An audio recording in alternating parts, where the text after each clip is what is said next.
Hi there, it's Kevin with RogueDeckbuilder.com here with this week's episode of the Market Monday.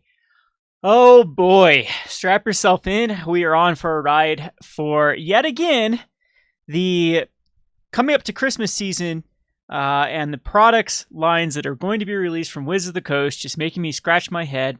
I don't think Rudy's even done disassembling all the terrible gift packs that were released last year. That distributors are stuck with just hordes of these things, and of course now the promos, just even less than a year later, are basically worthless that are coming out of the gift packs from last year. So as you may know, last year they changed the gift packs. They used to have gift boxes, which were nice little sorting boxes. They were very similar to like what you get out of either an intro pack, or not an intro pack, excuse me, a deck builder's toolkit or a fat pack, as it gives you a container that you can then store your cards. So those are two things that sell very well at my store, both the deck builder's toolkits and the bundles, because for that reason, they give collectors the ability to have something for their collection, some dice, some dividers, and a way to store their cards. However, gift packs, no one liked. Even last year, they were hard for us to sell. We had to dump them down to close to the distributor price of what we get them, just to even unload them.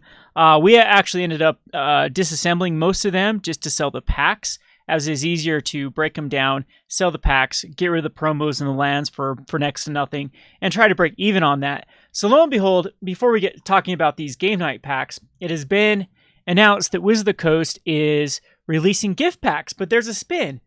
Excuse me. This time around, you're getting exclusives. We know how much everyone loves exclusive cards, like the Nexus of Fate promo. Now we have gift pack exclusives. The only way you can get these is through buying a gift pack. Now, so far, they seem to be pretty low on the power level. We have Angelic Guardian, which seems to be the best one from, in my opinion. A 6 mana for 5/5 when one or more creatures you control attacks, they gain indestructible until end of turn.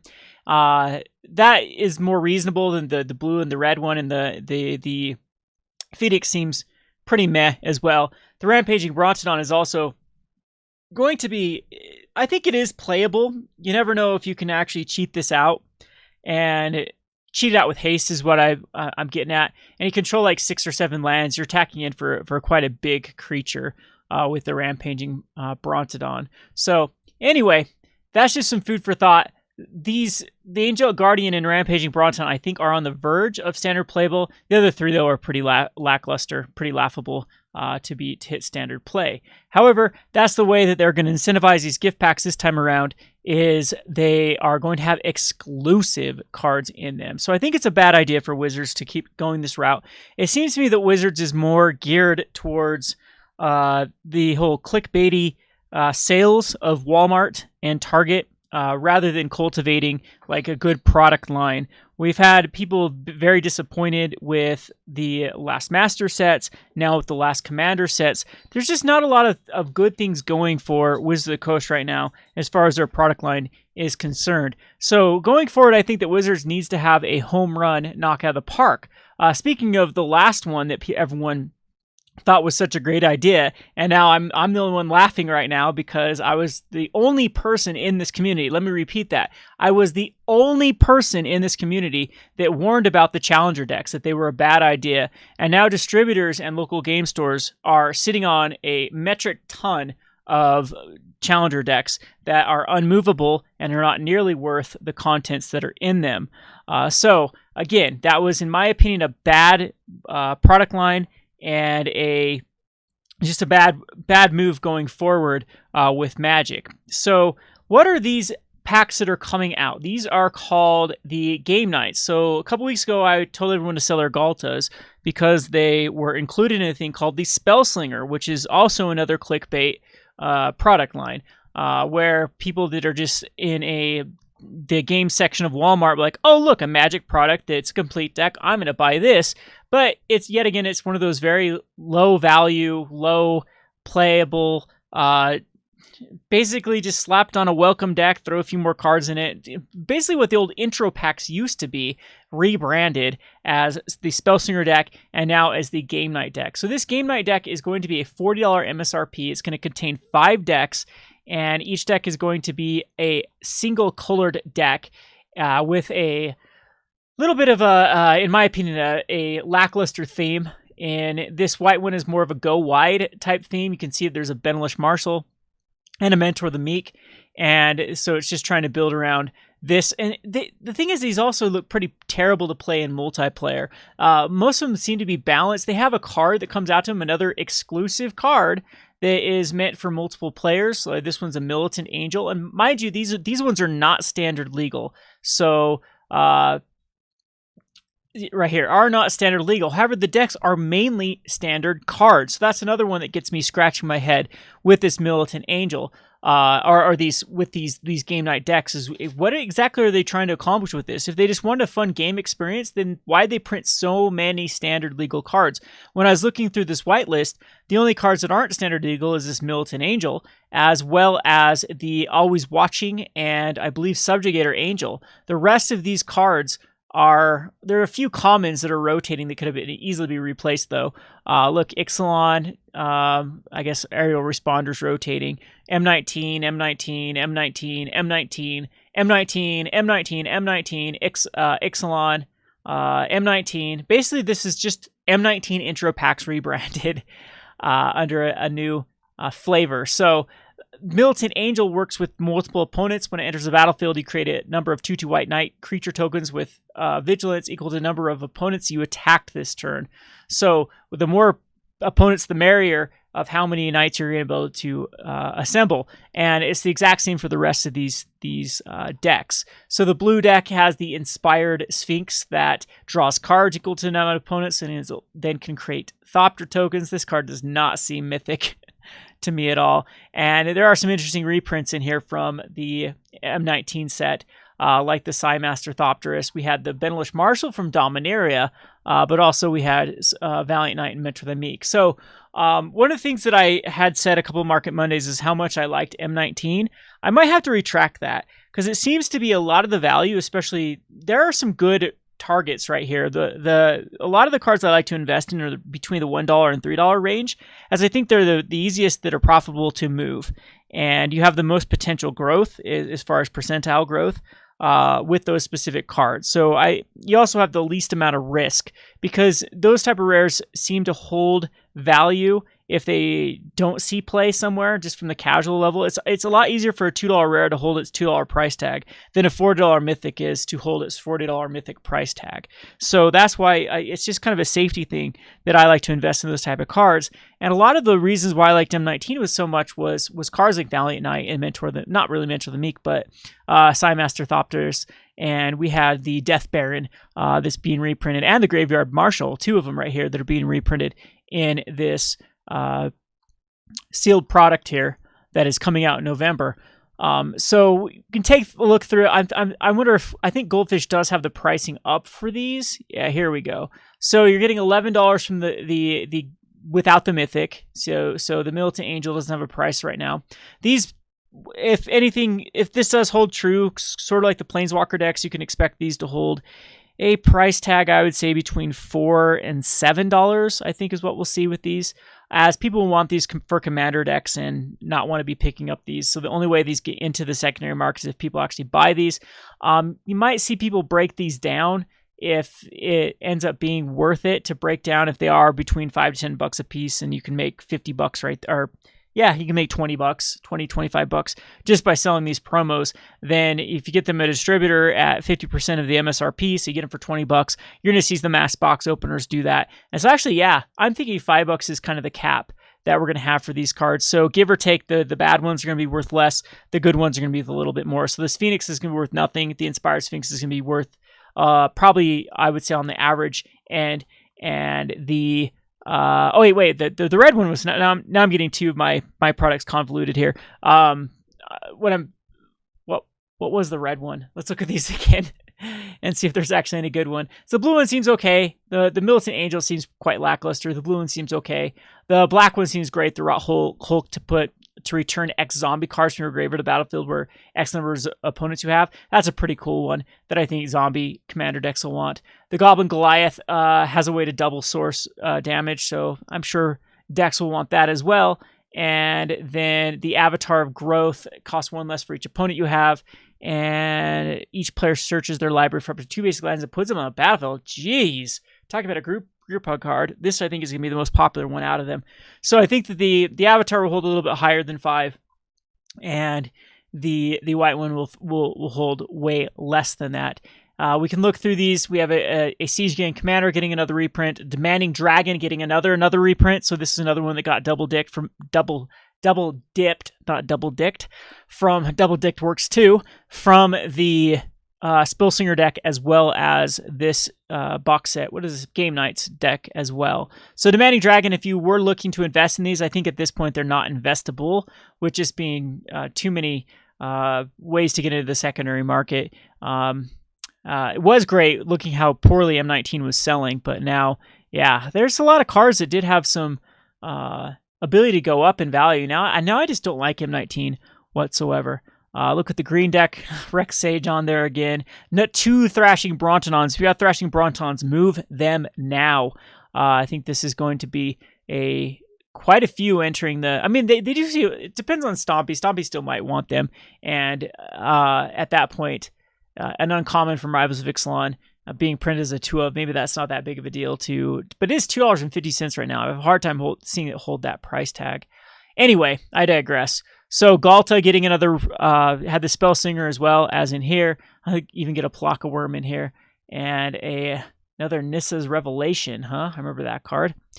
But anyway, yeah, just this product still makes me kind of shake my head about the direction that Wizards is going, as well as I think it's going forward. I'd be very, very suspect into investing in standard cards. Now, a lot of investors have not liked standard to begin with because it's just such a short window. But now with Challenger decks, now with Game Night decks, now with Spellslinger decks, now with things even that come out seasonal like the gift packs, it is just anyone's guess of what card can be reprinted and just kill the value of those particular cards. Lord of the Curse, if you have any of these, or Lilion's Mastery, these are definitely 2 cards you probably need to get rid of as well. So the zombie deck seems to be coming out the gates the most at $19.75. Nope, it's going to be the Game Nights because of the Galta at 23. So if you add these up at we're looking like 20, 20, 10, 10, and 10-ish.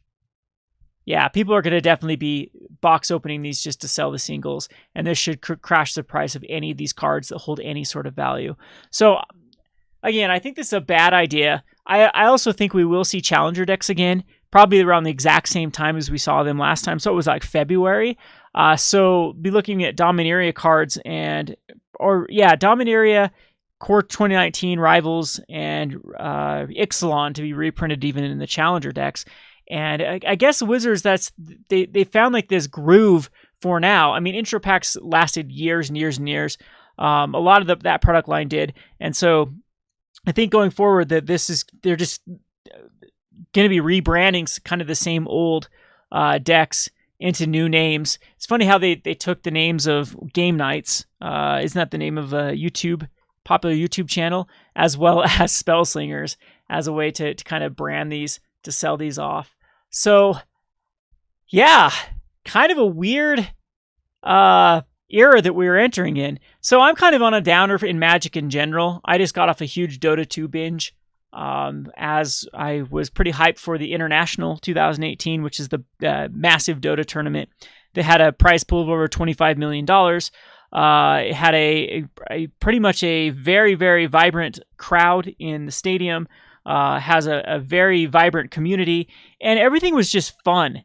The entire Dota experience just seemed like it was fun, and it was lighthearted, and there were memes that were allowed, and people could say jokes, and it didn't have a cringeworthy agenda, and it just made me just even that much more down on Magic. And I don't know if this is just the perfect storm for me, that I just might need to just take a break from Magic, with these just throwing these awful products at us left and right. We're in like this reprint hell era, but not really like reprints that matter. And so we're just getting more of this, more and more and more of the same. It's like Wizards is picking cards that will never ever be able to hold any sort of value, because they just get printed in all these box sets over and over and over, whereas cards that desperately do need reprinted did not get reprinted in the Commander. But things come in cycles. I think the next year, or maybe the next time around, they might just go crazy and throw Teferis and these type of things. Who knows with Wizards these days? All I'm trying to get at is it's just kind of a weird time period that we have in Magic. I don't think these product lines are going to be good for the game in general. I don't think that clickbait is the way to go for... It works for Pokemon, but Pokemon, the vast majority of Pokemon, people that purchase Pokemon products do not play the game, whereas Magic, the vast majority of people that do purchase Magic products do play the game. And I think that it's almost like Wizards is always like lusted after how Pokemon does its model, or how Hearthstone does its model, or how every other game does their models, and they don't really stick to what is good for them or good for their market. And so it's leaving me with kind of a sinking feeling in my stomach about how the company is going. I have not been impressed with Arena. We see MTGO start to die off. It's in my opinion, people argue the numbers with me that it's just summer. MTGO rebound. I'm not so quite sure. I don't think that you can make a platform that competes with your own game and expect it to actually grow in players. If MTG Arena was a gateway to MTGO, then yes, I'd be all for that mentality, but I don't see the MTG Arena being a gateway for MTGO. I think they are just the definition of competitors. And speaking of Dota 2, we have Arena coming out in November, the beta at least for Arena. And I know I'm probably going to be all in on Arena, which I know will probably disappoint some fans. If I switch over to Arena, I'll still, of course, keep my eye on the Magic market because I have probably $100,000 worth of Magic cards here at the store. So, of course, just on a financial standpoint, yeah, I'm not going anywhere for that. So I'll continue to do like Market Monday videos, but I don't know. I'm just at a crossroads here. I'm not having fun playing Magic. I'm burned out with a lot of the decisions that are being made. And when I wake up to these sort of nonsensical products, I think a lot of my disdain comes from being a business owner and trying to have like good, sound business decisions being done that affect the local game store from how Wizards of the Coast is operating rather than just affecting clickbait purchases at Walmart. It just leaves me, the best way to describe it is just kind of a sinking feeling of all that I've invested in. I don't know. Maybe this is just a video for a different day or a different topic, but I kind of got into Magic hoping to see a vibrant, growing community, something I'd have a lot of fun in, something I'd always find my niche or from my place.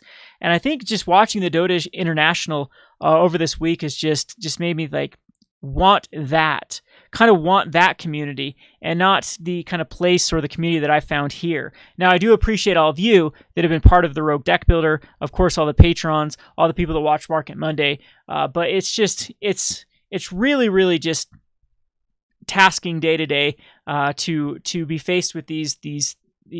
We had another issue this week dealing with Wizards of the Coast directly through their distribution. It's up in the air of how that's going to be handled with Wizards getting rid of their direct ship. We're having a mess with the pre-release coming up with the Guilds of Ravnica, the way that they schedule pre-releases on holidays, and it's just a mess with how things work. Anyway, that's kind of a rant in a Market Monday. Anyway, what can we get from financial from these particular products? These are definitely something you should keep your eye on in the future for arbitrage. Intro packs are kind of interesting too. Like recently, I've done some intro pack purchasing. I guess it's time to shill out my Patreon. I can find intro packs. I think the distributor price for old intro packs is $50 for a case. And in a case of intro packs is 10 decks, so 2 of each. And those old intro packs have 2 booster boxes. So it brings the price of a booster pack to $2.50. So all the intro pack has to make up is from the $2.11 to $2.50. So 2 boosters. So intro pack only has to equal about 80 cents in value to make it worthwhile. And so I have been buying a lot of intro packs just because you can come back here and find, like, if Galata goes down to nothing, for example, in a few years, this might actually be worth something. So Eldritch Moon had a card called Bedlam Reveler. So basically, you can buy the intro packs and guarantee 2 Bedlam Revelers. So you can chop $10 off the price tag.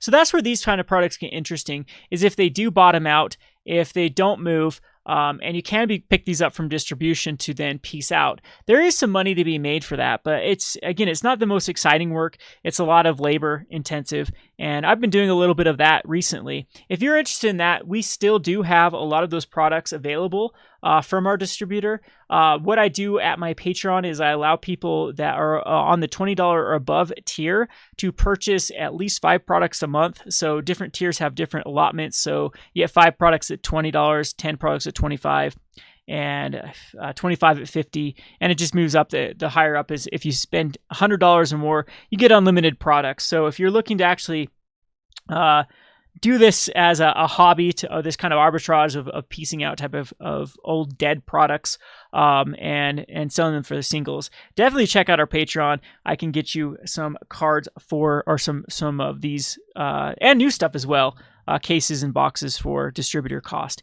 Anyway, that's always interesting to me. It's kind of fun. I always like finding the ability to make money out of nothing. It's kind of moving money in a creative way.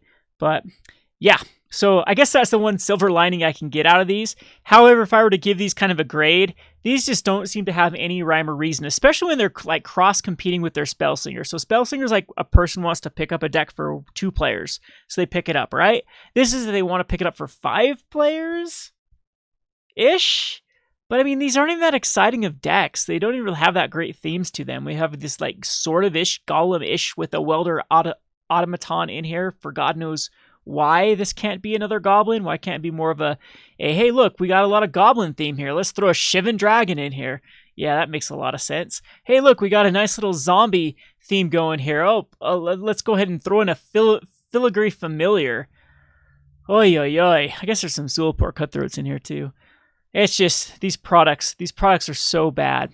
Anyway, I hope this was enough of a Market Monday theme here, rather than just more of a rant video. But keep your eye open for more of these. I don't think Wizards is done. I think this is just the tip of the iceberg of just clickbait products that are going to be coming out in the latter part of 2018 and the early part of 2019. Anyway, this has been Kevin with Rogue Deck Builder. Thanks for watching.